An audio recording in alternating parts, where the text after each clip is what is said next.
च 250 लकी के सब दीवाने। लकी ने यह तय तो कर लिया था कि वो राधिका को लेने के लिए जयपुर जाएगा, लेकिन उसे मालूम नहीं था कि इतने में उसे दो फोन एक साथ आ जाएंगे। पहले तो हिमांशी की दोस्त पूजा ने उसे मिलने के लिए बुलाया और फिर इसी लाइन में कोयल का भी नंबर आ गया। कोयल आज उससे अपने प्यार का इजहार करने या करवाने ही वाली थी।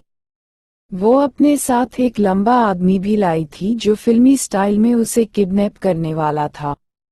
रिहर्सल में जैसे ही उसने उसकी गर्दन पर चाकू रखा तो पीछे से हिमांशी और पूजा के मुंह से चीख निकल गई और उन्होंने पुलिस बुलाने की धमकी देना शुरू कर दी। पूजा ने जैसे ही उस आदमी को देखा तो उसके भी हाथ कांपने लगे थे। उसने अपना फोन तो निकाल लिया था और वो बस थरथराती हुई उंगलियों से पुलिस को फोन करने ही वाली थी। अरे सुनो बहनों, पुलिस को फोन मत लगाओ। इतने में तुरंत कोयल ने उन्हें रोकते हुए कहा और फिर उस लंबे आदमी की तरफ देखने लगी। तू क्या खड़ा दो देख रहा है, हाथ हटाना।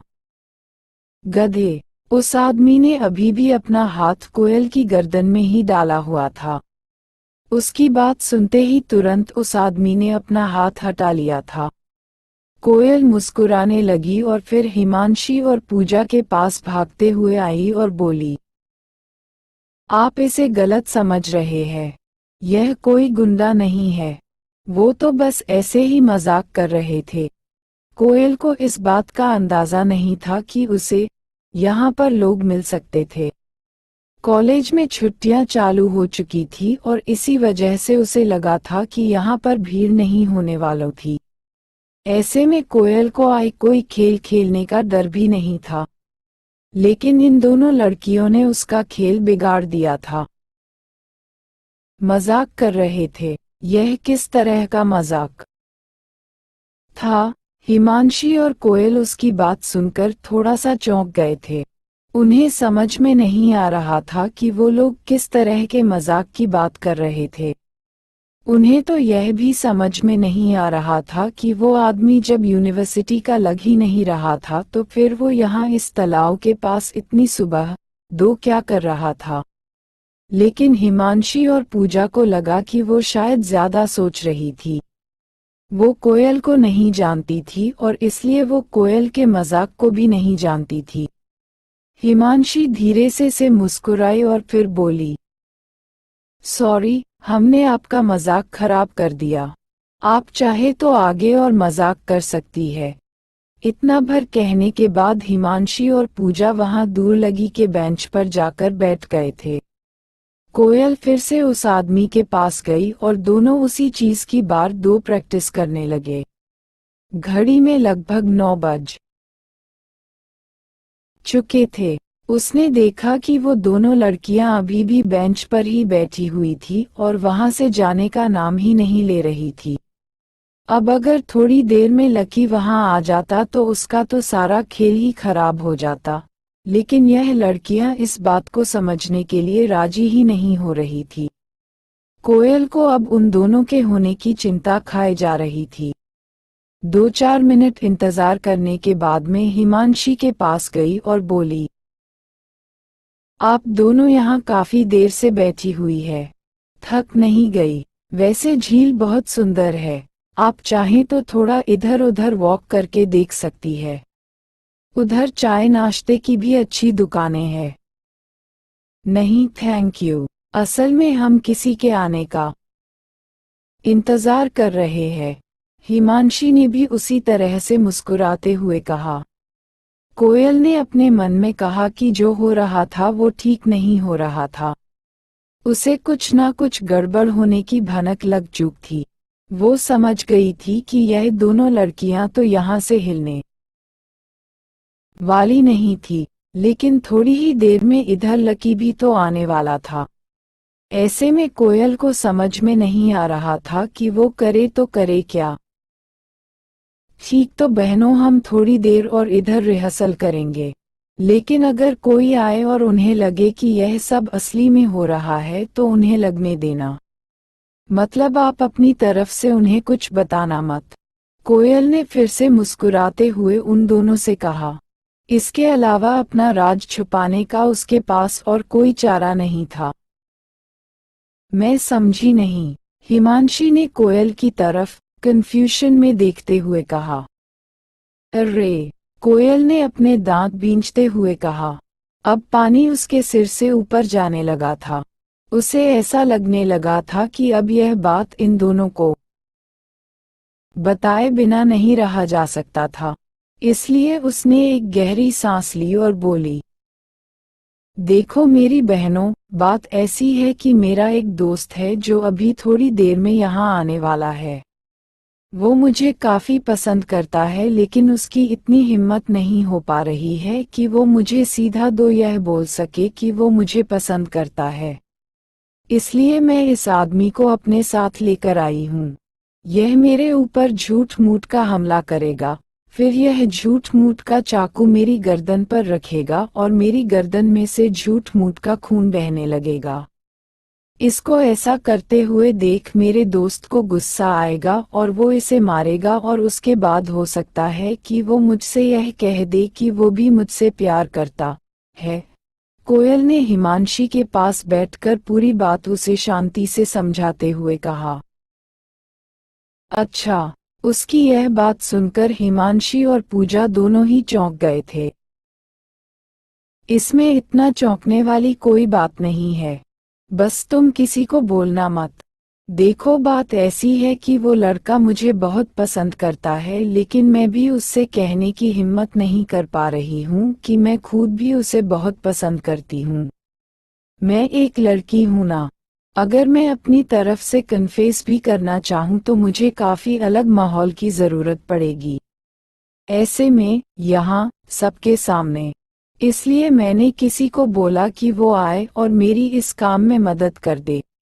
कोयल को यह सब कहने में किसी तरह की कोई शर्म महसूस नहीं हो रही थी। वैसे भी लकी कुछ ज्यादा ही अमीर था और कोयल जैसी हजारों लड़कियां उसके पीछे दीवानी थी। ऐसे में कोयल अपने हाथ से इस मौके को जाने नहीं देना चाहती थी। लेकिन तुम्हें ऐसा नहीं लगता कि इस तरह तुम उसे धोखा दे रही हो? हिमांशी ने उसकी तरफ देखते हुए पूछा। नहीं, मुझे तो ऐसा बिल्कुल भी नहीं लगता है कि मैं उसे धोखा दे रही हूँ। मैं इस चीज को अच्छे से जानती हूँ कि वो मुझे बहुत पसंद करता है और मैं खुद भी उसे बहुत पसंद करती हूँ। आखिर में तो हमें एक दूसरे के साथ आना ही आना है, तो फिर इस काम में देर क्यों करना?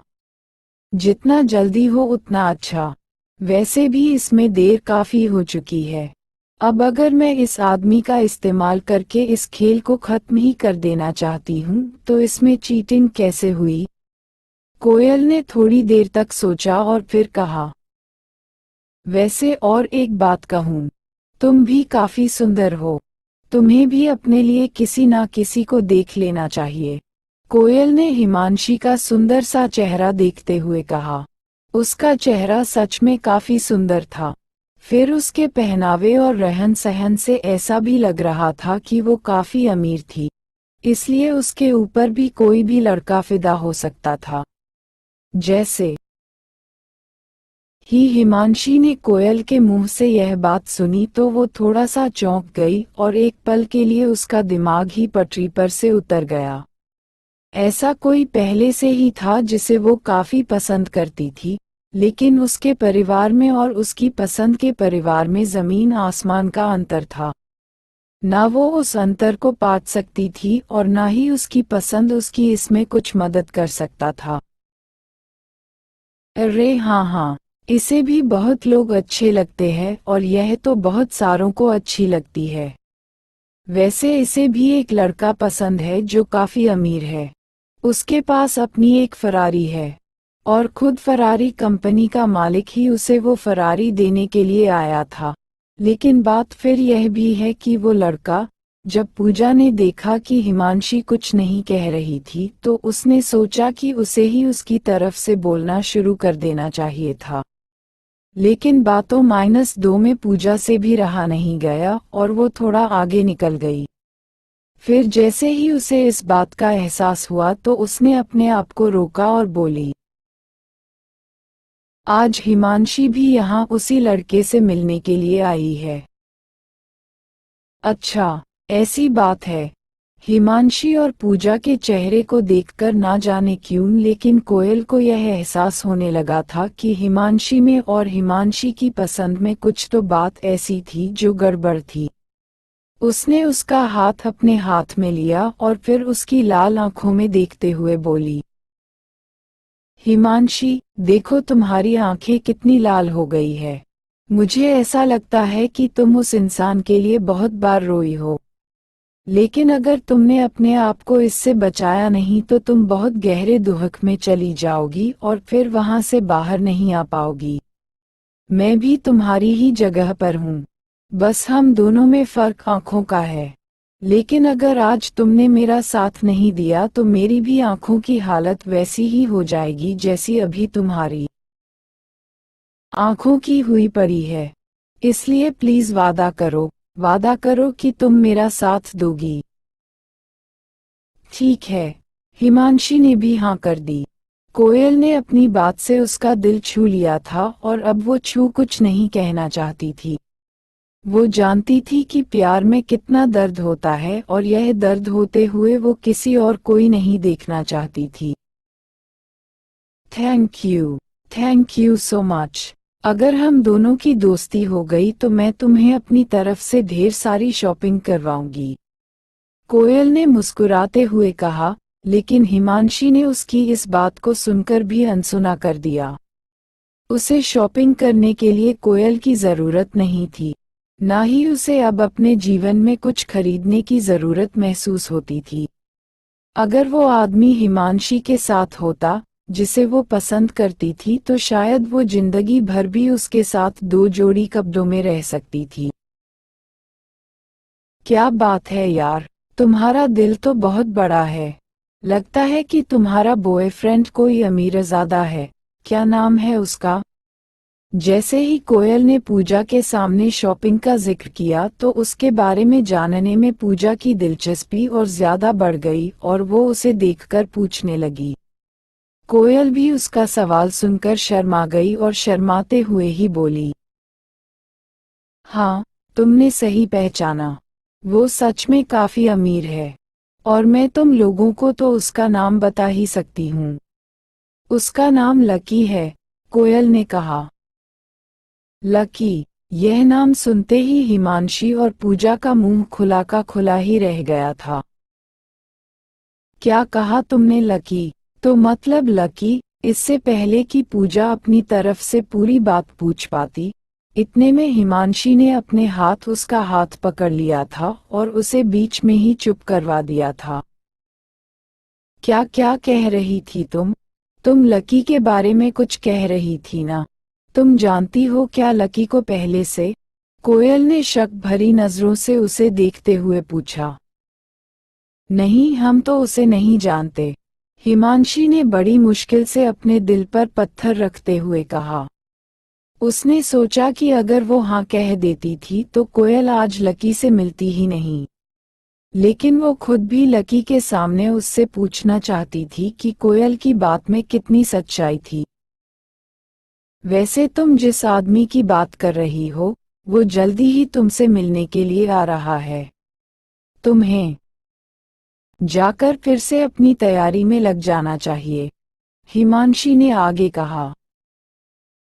हाँ, हम तुम्हें जरा भी परेशान नहीं करेंगे और ना किसी को बोलेंगे कि यह सब मजाक है, पूजा ने कहा और फिर हिमांशी की तरफ देखने लगी। इधर कोयल को भी इस बात की तसल्ली हो गई थी कि अब वो जो भी करना चाहती थी उसमें कोई भी बाधा नहीं आने वाली थी। इसलिए वो निश्चिंत हो गई थी। वो वहां से उठी और उस लंबे से आदमी की दिशा में बढ़ने लगी। हिमांशी, सुना तूने? यह लड़की तो कह रही है कि यह लकी को पसंद करती है और लकी भी इसे बहुत पसंद करता है, पूजा ने हिमांशी की आंखों में देखते हुए कहा। इस बार पूजा के साथ दो वो खुद भी बहुत घबरा रही थी। इसमें क्या बड़ी बात है? वो इंसान ही ऐसा है कि उसे ज्यादा से ज्यादा लोग पसंद करते हैं। मुझे नहीं लगता कि इसमें दिक्कत जैसी कोई बात है, हिमांशी ने अपने होठों को चबाते हुए कहा। लेकिन उसकी आंखों में फिर से एक अजीब सी चमक उभरना शुरू हो चुकी थी। यह देखकर पूजा का दिल भी फिर से बैठ गया था, लेकिन उसे समझ में नहीं आ रहा था कि अब वो आगे क्या कहे। उसे भी नहीं मालूम था कि आज इन दोनों के बीच में क्या होने वाला था। किसी को नहीं मालूम था कि जब लकी यहाँ पर आता तो क्या होने वाला था।